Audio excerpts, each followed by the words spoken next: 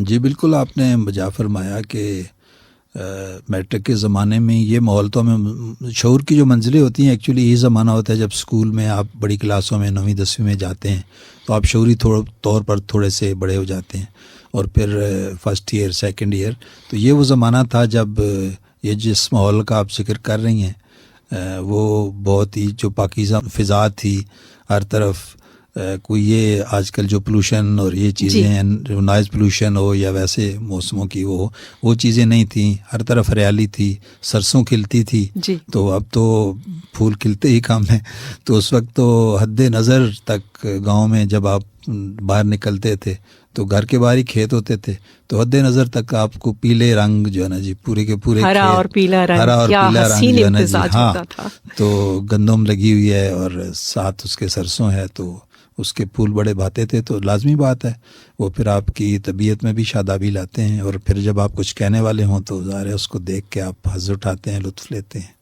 تو سرسوں کا ساگ اور مکھن مکئی کی روٹی جی بالکل جی، کھائی، وہ تو آج بھی کبھی میسر آ جائے تو جی مرغوب غذا ہے، تو بالکل جی، وہ تو گاؤں کی ظاہر لسی، بلکہ اس وقت تو لوگ لسی بناتے تھے، مکھن بناتے تھے، اور کسی گھر میں آپ لسی لینے جائیں تو مکھن کا پیڑا وہ آپ کو ساتھ ویسے مل جاتا تھا اعزازی طور پر۔ جی بالکل، اور آج تو لسی بھی ہے، وہ کافی مہنگا ایک گلاس مل جاتا ہے، بہت بہترین مشروب۔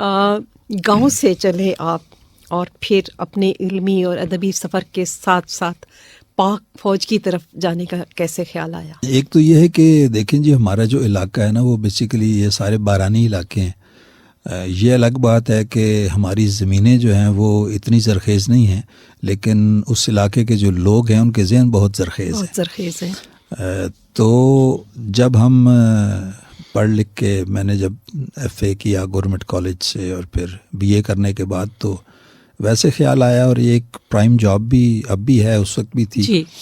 تو ہمارے بہت سارے لوگ پہلے نیچے والے رینکس میں فوج میں تھے، تو ان سے کہانیاں سنتے رہتے تھے جنگ کی اور اس طرح کی، تو ایک لازمی بات ہے، شوق ہوتا ہے، تو بس شوق ہوا۔ اور میرے والد گرامی جو تھے انہیں بھی بہت شوق تھا کہ میں بڑا ہوں چونکہ، تو انہوں نے کہا جی کہ اس بیٹے کو جانا چاہیے فوج میں، تو میری بھی خواہش تھی، ان کی بھی خواہش تھی، تو اللہ نے پوری کی، محنت ہم نے کی، اور بس کوئی سلیکشن ہو گئی ہماری۔ کس سال جوائن کیا پاک آرمی کو؟ جی میں نے 1987 میں جوائن کیا جی، ٹریننگ کے لیے میں گیا تھا۔ میں او ٹی ایس منگلہ سے ہوں۔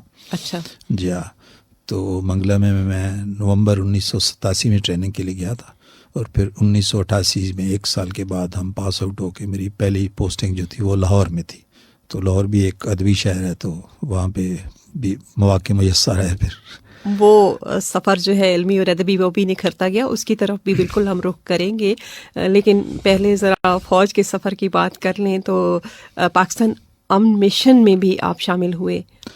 جی بالکل، میری پہلی پوسٹنگ لاہور میں تھی، تو وہاں سے میں جب کیپٹن تھا تو مجھے صومالیہ جانے کا موقع ملا، یو این مشن وہاں پہ گیا، اقوام متحدہ کے پلیٹ فارم سے ہم نے پاکستان کی نمائندگی کی، تو وہ بھی ایک بڑا اچھا ایکسپیرینس تھا، اور ایک بڑا پرائڈ بھی ہے، بڑا اعزاز ہے کہ آپ اپنے ملک کی نمائندگی کرنے والے چند ایک جو لوگ ہیں، جو سینکڑوں افراد ہیں ان میں سے ہیں، تو بہت اچھا لگا، اور تجربات میں بھی بہت اضافہ ہوا، علمی اور ادبی لحاظ سے بھی، اور ویسے بھی جو آپ گھر سے باہر نکلتے ہیں تو ظاہر ہے آپ کی وسعت نظر جب بڑھتی ہے تو آپ کے تجربات میں بھی اضافہ ہوتا ہے۔ تو ایک مختلف بر اعظم افریقہ اور پھر صومالیہ اور پھر پیس کیپنگ مشن، تو کیا فیل کیا؟ بہت اچھا لگا کہ وہاں پہ جا کے بہت سارے اس کے آسپیکٹس ہیں، بہت ساری، ایک تو یہ ہے کہ وہاں پہ علمی ادبی حوالے سے بھی بہت کچھ، ایک تو وقت بہت تھا، تو وہاں پہ پڑھنے لکھنے کے لیے مجھے وقت میسر آ گیا۔ اس کے علاوہ چونکہ وہاں پہ 32 ممالک کی افواج تھیں جن سے ہمارا انٹریکشن ہوا، تو آپ کو باقی جو افواج ہیں ان کا جو پروفیشنلزم ہے، ان کی جو پیشہ ورانہ صلاحیتیں ہیں، ان کو دیکھنے کا موقع ملتا ہے، تو پروفیشنلزم میں بھی ہمیں وہ بڑا پیشہ ورانہ طور پہ بھی بڑا اس کا فائدہ ہوا۔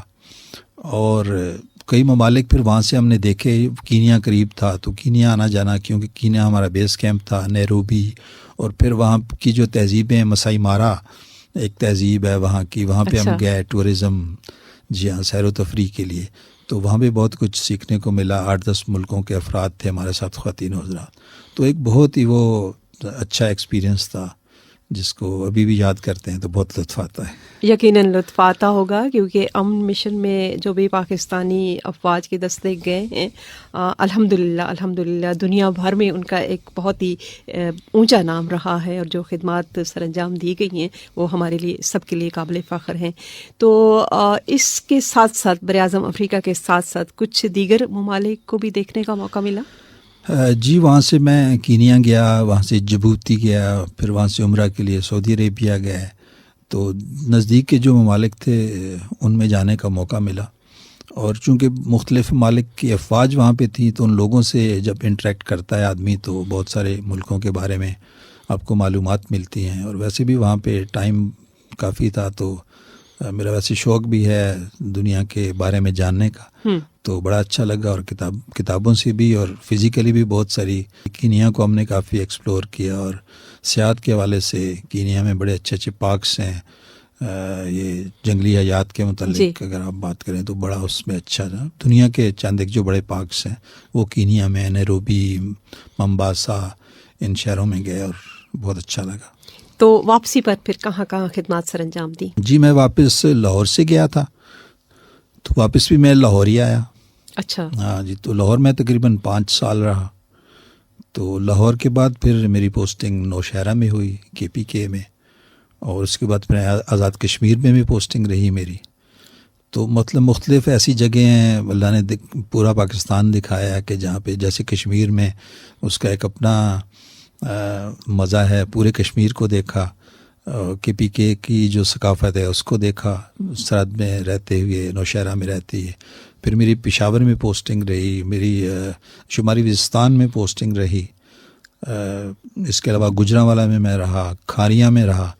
تو کورسز کے سلسلے میں کوئٹہ اور باقی جگہوں پہ بھی, حیدرآباد میں میری پوسٹنگ رہی. تو پورا پاکستان ہی, ہم تو ہر 2 سال بعد اگلے سفر پہ روانہ ہو جاتے. جو آپ کا ادبی سفر تھا اس کو بھی آپ کو بہت سپورٹ ملی ہوگی, کیونکہ جو لوگ ادیب ہوتے ہیں, شاعر ہوتے ہیں, ان کا مشاہدہ بہت باریک ہوتا ہے اور وہ بہت باریک بینی کے ساتھ ہر چیز کو دیکھ رہے ہوتے ہیں. اس طرف ہم آئیں گے, لیکن کچھ آپ کی نجی زندگی کے بارے میں بھی جاننا چاہیں گے. جی بالکل.